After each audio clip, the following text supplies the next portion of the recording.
All right, so anyone listening is probably looking to like really understand this AI battle that's brewing between the US and China. Yeah, And we're diving deep into this book, AI Wars, the US, China, and then the global tech battlefield for that. definitely.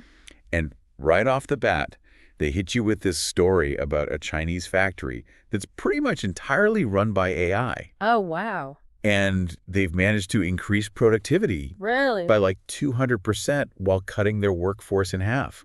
Wow, that's incredible. So it really drives home the point that this isn't just some like sci-fi fantasy anymore. It really does. It sets the stage for how this whole competition is playing out. Yeah. And what's interesting is the book doesn't frame it as just this head-to-head race. Yeah. It actually highlights how the US and China are approaching AI development in totally different ways. It's like they're playing two different games almost, right? Yeah. The book talks about how the US is still kind of relying on this Silicon Valley model. Right. Venture capitalists pouring money into startup. Yeah. Everyone's racing to be the next Google or Facebook of AI. Exactly. Whereas China is taking this incredibly focused top-down approach.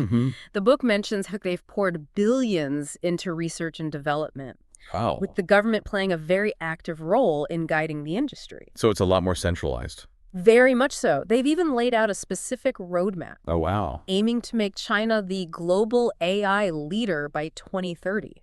So they've got like an actual target in mind. A concrete target, Yeah. which emphasizes how urgent this competition is. And this difference in approach that we're talking about, it kind of boils down to one key factor. What's that? Data. Oh, yeah. The book basically argues that you can have the most brilliant algorithms in the world, but without massive amounts of data to train them on, they're pretty much useless. You're feeding the machine nothing? Yeah. AI is nothing without data. Exactly. And that's where China might have a potential advantage. In what way? Well, the book points out that their population of Yeah. 1.4 billion people generates an unbelievable amount of data every single day. Yeah, I can imagine. From like online shopping habits Oh, yeah. to facial recognition scans, Sure. social media posts, all of it. It's like this gold mine for developing AI. Right. So I'm curious, with all this data at their fingertips, what specific areas of AI do you think they might be focusing on? That's a great question. And the book delves into a few key areas. Okay. Healthcare is a big one. Makes sense. They're using AI to analyze massive medical data sets Right. to develop new diagnostic tools and personalized treatments. Wow. So we're talking about like predicting diseases years in advance based on your genetic profile and lifestyle choices. Exactly. Imagine that. That's pretty amazing. Yeah. But the book also makes it clear that AI isn't just this like benevolent force for good. Of course not. I mean, it's already being used in the military and for cybersecurity, Yeah. and the implications are a little unsettling, to be honest. Absolutely. The book highlights how AI is being integrated into autonomous weapons systems already, allowing for much faster and more precise targeting. Oh, wow. And it also talks about how China is using AI for things like surveillance and censorship, Right. which raises some serious concerns about privacy and freedom of speech. Yeah, that's a whole other can of worms. Definitely. The book actually uses this term algorithm-driven battlefield, which sounds straight out of a sci-fi movie. Yeah, it does a little bit. Can you break down exactly what that means and like why we should even care? Well, it basically means that future wars might be fought not just with soldiers and tanks, but with algorithms and AI-powered systems.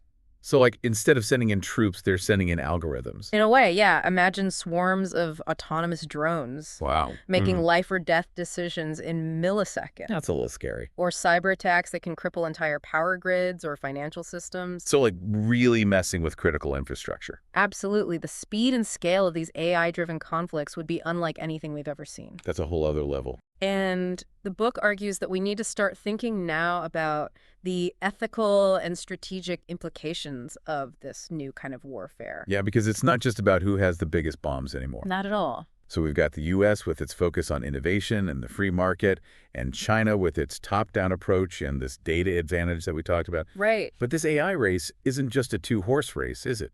You're right. What about the rest of the world?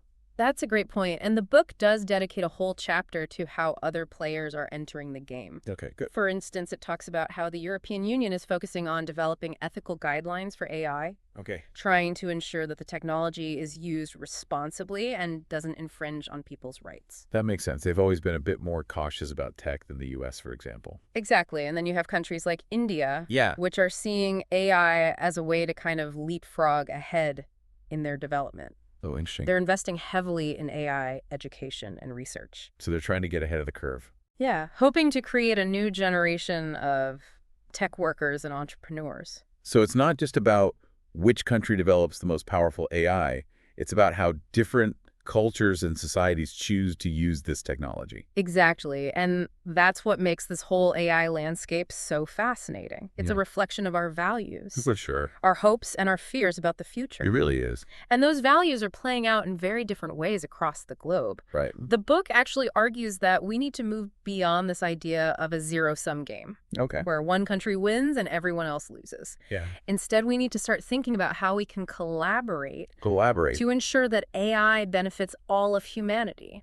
That's a really important point, I think. It is. Okay, so we've talked about the different approaches to AI development, Right. the data advantage, the military implications. Yeah. But there's this whole other dimension to this, right? What's that? This idea that AI isn't just a tool, but a force that could potentially reshape our entire understanding of intelligence. Okay. And that's where things get really interesting. Yeah, I'm intrigued. The book actually goes into this idea of technological singularity, which is basically the point where AI surpasses human intelligence. Right. And essentially becomes self-aware. Like it can think for itself. Yeah, and capable of independent evolution. So it can actually learn and grow on its own. Exactly. And it paints this pretty mind-blowing picture of what that could look like. That's the kind of stuff that keeps you up at night, right? Yeah, a little bit. It makes you wonder, if we create something smarter than us, do we really have any control over it? It's a valid question. The book doesn't really shy away from those questions, does it? Not at all. In Yeah. fact, it uses a historical analogy to illustrate this point. Okay, I'm listening. The invention of the printing press. Interesting. Back then, it revolutionized how information spread Yeah. and brought about huge societal changes. Right.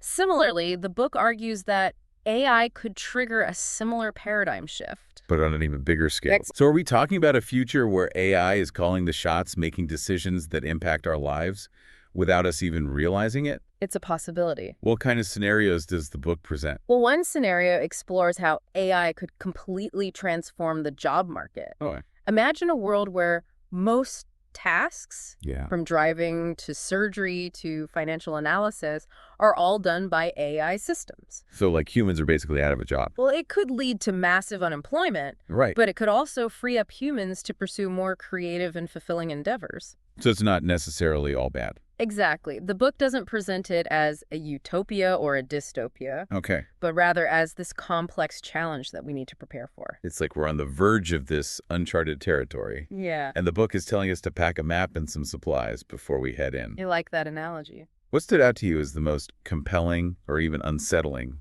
scenario? One that really stuck with me was the potential for AI to be used for propaganda and misinformation campaigns. Oh, yeah. That's a scary one. Imagine algorithms crafting these hyper-personalized messages Right. designed to manipulate our emotions and influence our decisions. So like even more targeted than the ads we see now. Exactly. It could undermine trust in institutions. Yeah. Sow discord among people Right, and make yeah. it incredibly difficult to figure out what's true and what's false.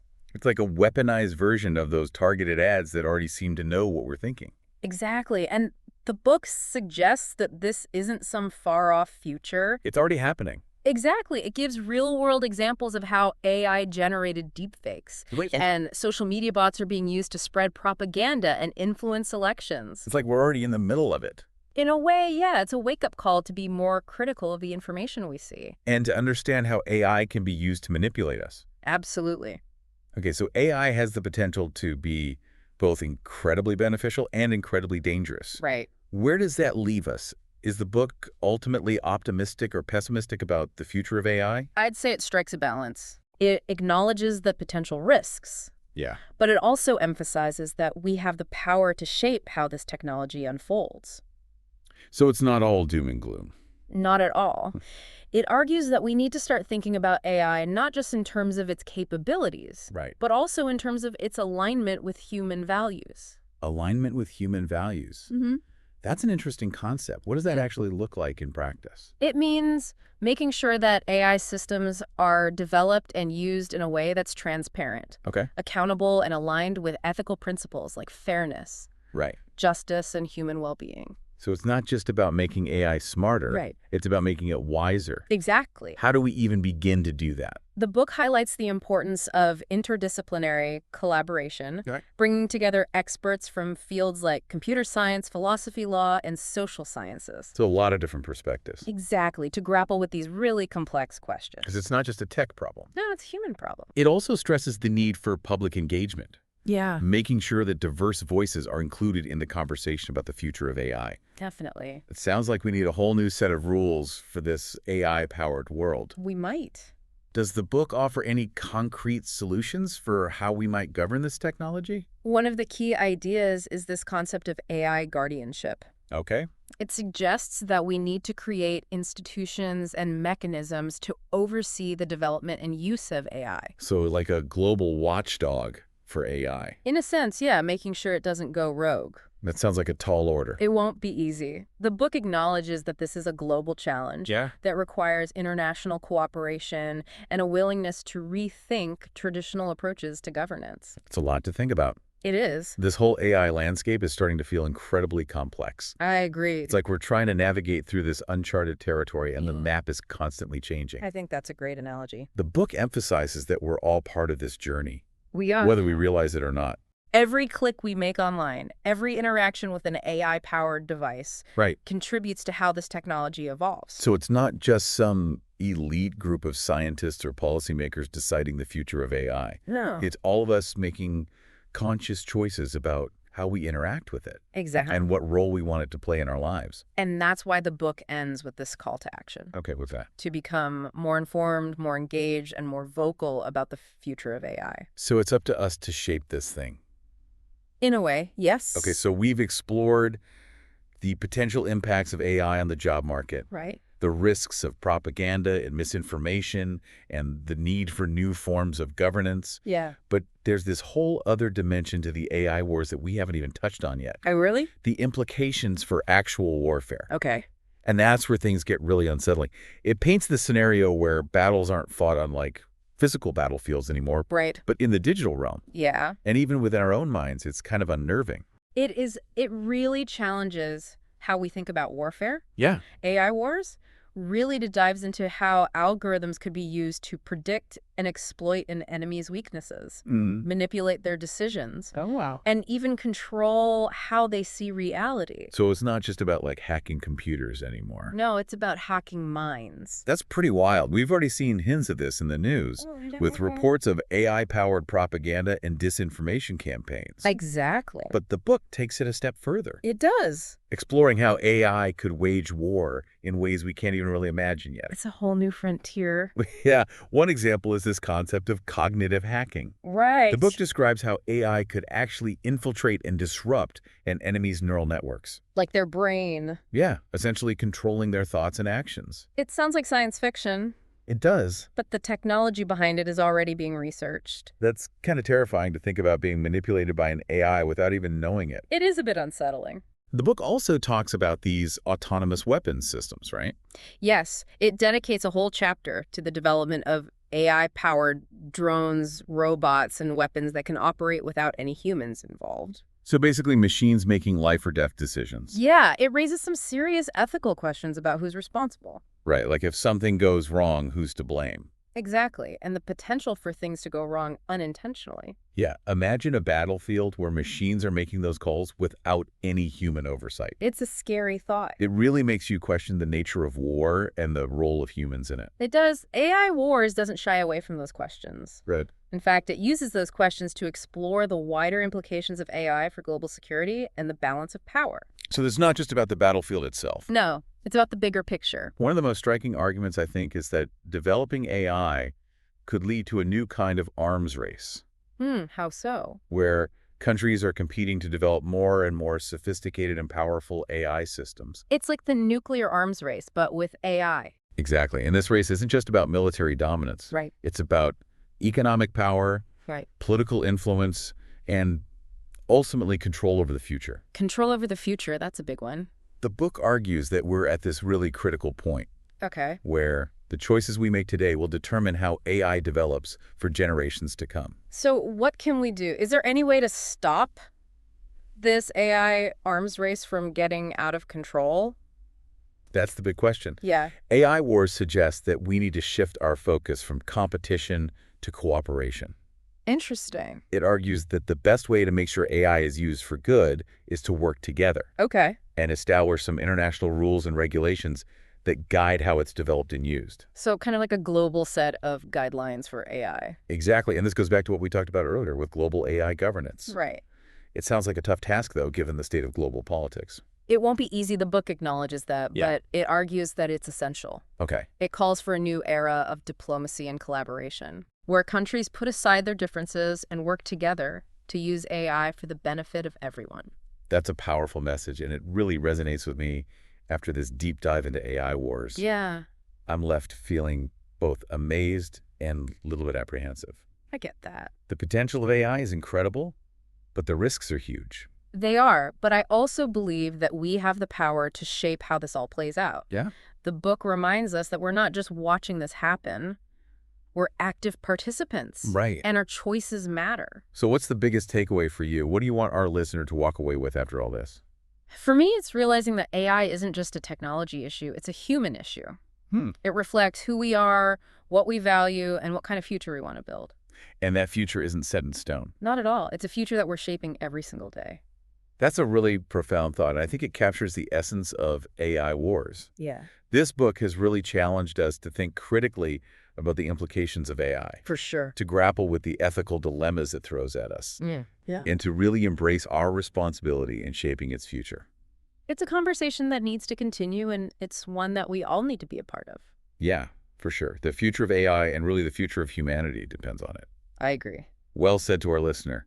We hope this deep dive has given you some things to think about Yeah. and encouraged you to explore this transformative technology even more. Keep questioning, keep exploring, and remember, the future of AI is in our hands. Well said.